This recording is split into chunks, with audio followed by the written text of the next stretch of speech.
ഇവിടെ പരാതി കൊടുക്കേണ്ട എങ്ങോട്ടേക്കാണ്? ഇലക്ഷൻ കമ്മീഷനിലേക്കാണ്. ഏത് ഇലക്ഷൻ കമ്മീഷനാണ്? ഈ പറയുന്നതിൽ മഹാരാഷ്ട്രയിൽ 7 മണി എന്താണ് വോട്ടെടുപ്പ് സമയം കഴിയുമ്പോഴേക്കും വോട്ടിംഗ് ശതമാനം വാണം പോലെ റോക്കറ്റ് പോലെ കുത്തനെ മേപ്പോട്ട് ഉയരുകയാണ്.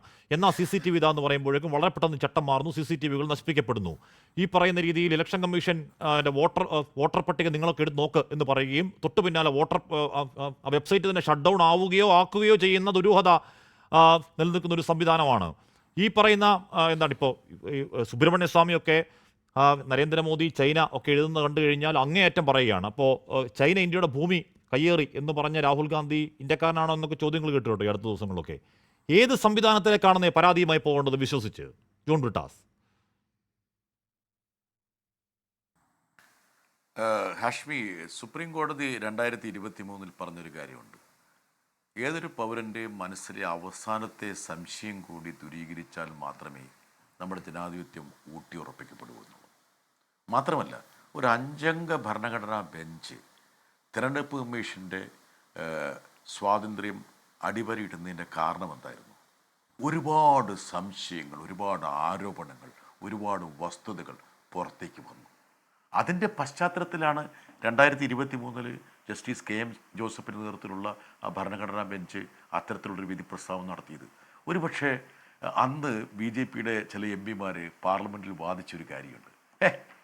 ചീഫ് ജസ്റ്റിസിനെ ഒന്നും അതിൻ്റെ ഭാഗമാക്കേണ്ട കാര്യമില്ല, ചീഫ് ജസ്റ്റിസൊന്നും അങ്ങനെ സമിതിയിൽ ഇരിക്കരുതെന്നുള്ളത്.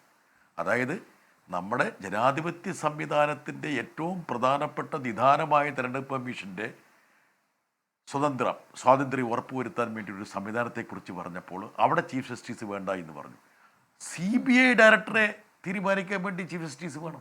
നോക്ക്, CBI ഡയറക്ടറുടെ സ്ഥാനമാണോ ഒരു ജനാധിപത്യ സംവിധാനത്തിൽ ഏറ്റവും പ്രധാനം, അതെയോ തിരഞ്ഞെടുപ്പ് കമ്മീഷൻ്റെയാണോ? പോട്ടെ.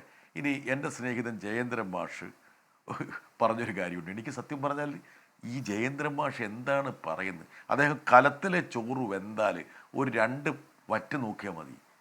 എൻ്റെ ജയേന്ദ്രൻ മാഷേ, ഇന്ത്യ എന്ന് പറയുന്ന വൈവിധ്യങ്ങളുടെ നാടാണ്. പുതാൻ പറഞ്ഞ OBC പട്ടികയിൽ തന്നെ എത്രയാ? 3000-4000 ജാതികളുണ്ട്.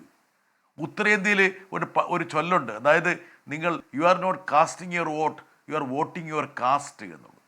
ഇപ്പോൾ ഉത്തരേന്ത്യയിലെ പല ഭാഗങ്ങളിലും, ഇപ്പോൾ ഗുജറാത്ത് എടുത്തു കഴിഞ്ഞാൽ മുസ്ലിം ജനസമൂഹം തിങ്ങിപ്പാർക്കുന്ന ഗെറ്റോകളുണ്ട്.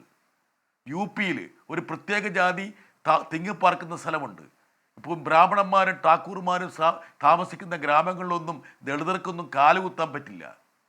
അപ്പം ഒരു വറ്റെടുത്താൽ മതിയോ ഇന്ത്യയുടെ സ്ഥിതി എന്താണെന്ന് അറിയാൻ വേണ്ടിയിട്ട്?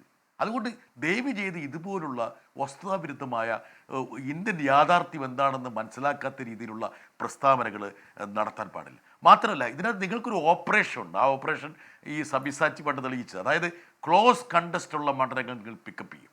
2 ഏർബൻ സെൻറ്റേഴ്സ് പിക്കപ്പ് ചെയ്യും. 3 നിങ്ങൾക്ക് ഹിതകരമല്ലാത്ത വോട്ടർമാർ തിങ്ങിപ്പാർക്കുന്ന ബൂത്തുകളും മണ്ഡലങ്ങളും തിരഞ്ഞെടുക്കും. എന്തിനേറെ ഹാഷ്മി, നമ്മുടെ കേരളത്തിൽ പോലും നമ്മളൊരു ലോക്സഭാ തിരഞ്ഞെടുപ്പിൻ്റെ വിധി വരുമ്പോൾ ഇന്ന നിയമസഭാ മണ്ഡലം അവിടെ ഇന്ന പാർട്ടിക്ക് മേൽക്കോയ്മയുണ്ടെന്ന് പറയാറില്ലേ? വറ്റാണോ അവിടെ ജയേന്ദ്ര മാഷെ? ഏത് വറ്റാണത്? ഒരു വറ്റിൽ ഒതുങ്ങുന്നതാണോ ഇന്ത്യ എന്ന് പറയുന്ന ഇത്രയും വിസ്തൃതമായിട്ടുള്ള രാജ്യം? ഏറ്റവും പ്രധാനപ്പെട്ട ഒരു ഘടകമെന്ന് പറയുന്നത്, അതായത് ഈ AI സംവിധാനം പോലും ഫലത്തിൽ എല്ലാ മേഖലയിലേക്കും വ്യാപിക്കുന്ന ഒരു സമയത്ത് ഈ ഇലക്ഷൻ വോട്ടർ പട്ടിക ഒരു PDF മാനുവലായിട്ട് നിലനിർത്തണമെന്ന് ഈ ഇലക്ഷൻ കമ്മീഷൻ എന്തിനാണ് വാശി പിടിക്കുന്നത്? എന്തിനാണ്? ഒരു മെഷീൻ റീഡബിൾ സംവിധാനം ഉണ്ടായാൽ അത് ട്രാൻസ്പെറൻസി അല്ലേന്ന്? പാവപ്പെട്ടവരും സാധാരണക്കാരും എല്ലാം കാണട്ടെ എന്ന്. ആർക്കൊക്കെയാണ് വോട്ടുള്ളത്, ആർക്കൊക്കെയാണ് വോട്ടില്ലാത്തത്? ഇനി ഇദ്ദേഹം പറഞ്ഞൊരു കാര്യമുണ്ട്, ഞാനും ഇതിൻ്റെ ഭാഗമായിട്ടൊക്കെ പ്രവർത്തിക്കുന്ന ഒരാളായി കൊണ്ട് പറയുക. അതായത് തെരഞ്ഞെടുപ്പ് തൊട്ട് മുമ്പ് ഒരു കെട്ട് കൊണ്ട് ഒരാളായി കൊടുക്കും. ഒരു പാർട്ടിയുടെ 2 ആൾക്കാർ ഇത് വെച്ച് എന്ത് ചെയ്യാനാ? എന്തിനേറെ പ്രത്യേകിച്ച് ഉത്തരേന്ത്യ പോലുള്ള ഉച്ചനീചത്വമൊന്നും ഇല്ലാത്ത എറണാകുളത്ത് പോലും അവിടുത്തെ ഫ്ലാറ്റ് സമുച്ചയത്തിൽ ഒരു രാഷ്ട്രീയ പ്രവർത്തകന് കയറാൻ പറ്റുമോ? സെക്യൂരിറ്റി സമ്മതിക്കുമോ അങ്ങോട്ട് കയറാൻ വേണ്ടിയിട്ട്? വോട്ടർ ലിസ്റ്റ് വേണമെങ്കിൽ, അല്ലെങ്കിൽ എന്തെങ്കിലും നിങ്ങൾക്ക് സ്ലിപ്പ് വേണമെങ്കിൽ അവിടെ സെക്യൂരിറ്റി ഏൽപ്പിച്ച് പോകണം. അപ്പോൾ ഉത്തരേന്ത്യയിലുള്ള അവസ്ഥ എന്തായിരിക്കും? വൻ നഗരങ്ങളിലുള്ള അവസ്ഥ എന്തായിരിക്കും? ഡൽഹി, ബോംബെയിൽ സാധാരണ ഫ്ലാറ്റുകളൊക്കെ മുസ്ലിം സമുദായത്തിന് വാടകയ്ക്ക് പോലും കിട്ടില്ല. അപ്പോൾ ഇന്ത്യൻ യാഥാർത്ഥ്യം എന്താണ് എന്ന് മനസ്സിലാക്കണം.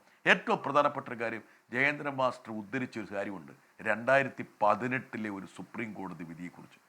അതെല്ലാം കഴിഞ്ഞ് 2023 വലിയ ഒരു വിധി വന്നില്ലേ?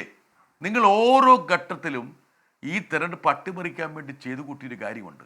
അതായത് സുപ്രീം കോടതി ഈ ഇലക്ട്രൽ ബോണ്ട് റദ്ദാക്കിയ സമയത്ത് പറഞ്ഞൊരു കാര്യമുണ്ട്. മണി പവറും മസിൽ പവറും ജനവിധിയെ ഹൈജാക്ക് ചെയ്യും, റാഞ്ചും എന്നുള്ളത്. ഇലക്ട്രൽ ബോണ്ടിലൂടെ എത്ര പണമാണ് BJP സ്വരൂപിച്ചതെന്ന് നിങ്ങൾക്കറിയില്ലേ?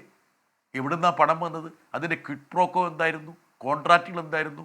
ആരുടെ പണമായിരുന്നു? എവിടെ നിന്ന് പണമായിരുന്നു? ഇതൊക്കെ അന്വേഷിക്കണ്ടേ? അതായത് ഒരു തട്ടുകടക്കാരൻ ഒരു 10 രൂപയുടെ കൃത്രിമം കാണിച്ചാൽ പോകുന്ന എൻഫോഴ്സ്മെന്റ് ഡയറക്ടറേറ്റ് ഈ കോടാനുകൂടി ആയിരക്കണക്കിന് കോടി രൂപയുടെ ഇലക്ട്രൽ ബോണ്ട് എങ്ങനെയാണ് കമ്പനികൾ BJPയുടെ മടിയിലേക്കും മറ്റു പാർട്ടികളുടെ മടിയിലേക്കും ഇട്ടുകൊടുത്തത്, അതിന് പിന്നിലുള്ള എന്താണെന്ന് അന്വേഷിക്കാൻ വേണ്ടി ആരെങ്കിലും പോയോ? അപ്പം ഈ മൊത്തം സംവിധാനത്തെ ഇവരെന്ത് ചെയ്യുന്നറിയോ? ഇവർ റാഞ്ചി എടുത്തു. ഈ റാഞ്ചി എടുത്തു കഴിഞ്ഞപ്പോൾ എന്താ സംഭവിച്ചത്? ജനവിധി പല സ്ഥലങ്ങളിലും അട്ടിമറിക്കപ്പെട്ടു. ഞാൻ ഒറ്റ കാര്യം പറയട്ടെ, 400 സീറ്റിന് മോഡിൽ നിന്ന് അവകാശവാദം ഉന്നയിച്ച് മോഡി തൻ്റെ രഥം ഉരുട്ടുമ്പോൾ എവിടേക്ക് വന്നു? 240. അതായത് ഒരു സെംബ്ലൻസ് ഓഫ് ന്യൂട്രാലിറ്റി, അതായത് ഒരു എന്താ പറയുക, ഒരു ഒബ്ജക്റ്റിവിറ്റി ഉണ്ടായിരുന്നെങ്കിൽ നരേന്ദ്രമോദിക്ക് 200 സീറ്റ് പോലും കിട്ടില്ലായിരുന്നു. വളരെ വ്യക്തമാണ്. അപ്പം ഈ രാജ്യത്തിൻ്റെ തെരഞ്ഞെടുപ്പ് ഇങ്ങനെ അട്ടിമറിച്ച് കഴിഞ്ഞാൽ ജനങ്ങൾക്ക് ഈ സംവിധാനങ്ങളോടുള്ള വിശ്വാസം നഷ്ടപ്പെട്ടു. എനിക്ക് ജയേന്ദ്ര മാഷയെ ഓർമ്മപ്പെടുത്താൻ ഒരു കാര്യമുണ്ട്. എന്താണ് ബംഗ്ലാദേശിൽ നടന്നത്? ബംഗ്ലാദേശിലെ വിദ്യാർത്ഥികളും ആൾക്കാരൊക്കെ ഈ തെരുവിലേക്ക് ഇറങ്ങി എന്തുകൊണ്ടാണ്? ഏറ്റവും പ്രധാനപ്പെട്ട കാര്യം എന്താണ്? ആ രാജ്യത്ത് തെരഞ്ഞെടുപ്പ് അട്ടിമറിക്കപ്പെടുന്നു എന്നുള്ള പ്രതീതി ശക്തമായി രൂഢമൂലമായി അവിടുത്തെ പ്രധാനമന്ത്രിക്ക് അവിടുന്ന് പലായനം ചെയ്യേണ്ടി വന്നു. ഞാൻ അതൊന്നും ഈ രാജ്യത്ത് സംഭവിക്കണമെന്നോ ആഗ്രഹിക്കുന്ന ആളല്ല. പക്ഷെ തൊട്ട അയൽവക്കത്ത് ഈ ജനാധിപത്യം അട്ടിമറിക്കപ്പെട്ടപ്പോൾ, ഈ ഇലക്ഷൻ സംവിധാനം അട്ടിമറിക്കപ്പെട്ടു എന്ന് ആരോപിച്ചുകൊണ്ട് അല്ലെങ്കിൽ ചൂണ്ടിക്കാണിച്ചുകൊണ്ട് ലക്ഷങ്ങൾ തെരുവിലേക്ക് ഇറങ്ങിയതിനുള്ള കാരണം എന്താണെന്നുള്ളത് ചില ചരിത്രത്തിന്റെ ഏടുകളിൽ നിന്ന് മനസ്സിലാക്കണം. എന്തായാലും എനിക്ക് ഒരു കാര്യത്തിൽ ഇഷ്ടപ്പെടുന്നു, ഇവർ ഈ അച്ഛനെ അമ്മയൊക്കെ സൃഷ്ടിക്കുമ്പോൾ ഈ പറഞ്ഞ ആൽഫബറ്റ്, ഇംഗ്ലീഷ് ആൽഫബറ്റ് എടുത്ത്, ഇംഗ്ലീഷ് സംസാരിക്കുന്നവന് തലകൊണ്ട് ലജ്ജിക്കണമെന്നൊക്കെ പറയുന്ന ആൾക്കാർ ഇംഗ്ലീഷ് ആൽഫബറ്റ് വെച്ചിട്ട് അച്ഛനെ അമ്മയെ സൃഷ്ടിക്കാനുള്ള വൈദഗ്ധ്യം ഇവർ കാണിച്ചു എന്നുള്ളത് നമ്മൾ അപ്രീഷിയേറ്റ് ചെയ്യണം. എന്തായാലും ഈ വേറെ ഏതെങ്കിലും വോട്ടർ പട്ടിക പരിശോധിച്ചാൽ നാക്കോസെ കാക്കയ്ക്ക് മെമ്പർ കേലി എന്നൊക്കെ അച്ഛൻ്റെ പേരുണ്ടാവും, നമുക്ക് കാത്തിരുന്ന് കാണാം.